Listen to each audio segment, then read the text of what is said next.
Je me souviens clairement d'une soirée au cirque passée avec mon père.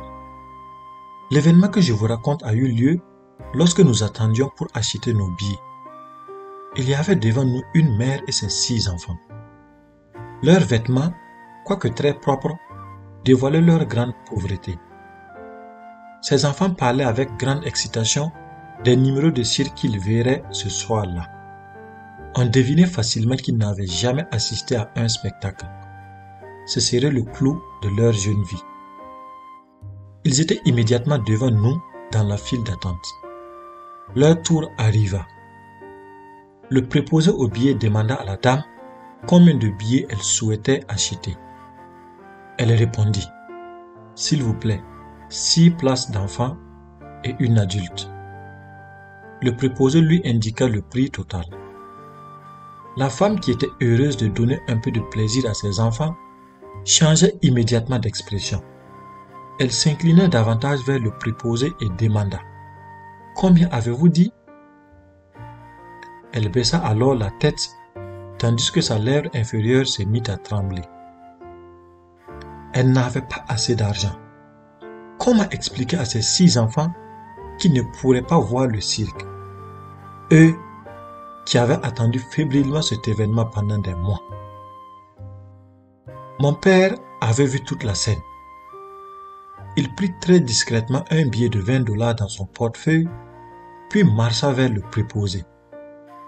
Juste au moment de dépasser la dame, il pencha pour feindre de ramasser le billet en question. En se relevant, il dit, « Excusez-moi, madame, mais vous avez laissé tomber ceci de votre sac à main. » Elle comprit ce qui se passait. Elle ne demandait pas la charité, mais elle était reconnaissante de l'aide discrète de mon père dans une situation déchirante pour ses enfants. Elle le regarda tout droit dans les yeux, prit sa main dans les siennes, referma ses doigts sur le billet de $20 et une larme coula le long de sa joue. Elle répondit d'une voix empreinte d'émotion. « Merci, monsieur. Merci beaucoup. Cela représente beaucoup pour moi et mes enfants. » Malgré sa tentative de discrétion, j'avais vu mon père prendre le billet de $20 dans son portefeuille avant de feindre de le ramasser. Nous n'en avons jamais parlé. Son silence à ce sujet rend son geste encore plus honorable. Maintenant, j'essaie d'être à la hauteur de l'exemple qu'il m'a donné cette soirée-là et en bien d'autres occasions. Vous voyez, les petits gestes de générosité et de compassion peuvent avoir un impact énorme sur la vie des autres.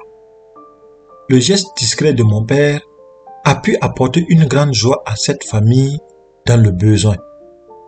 La générosité et l'empathie envers les autres, surtout dans les moments difficiles, sont des qualités précieuses à cultiver.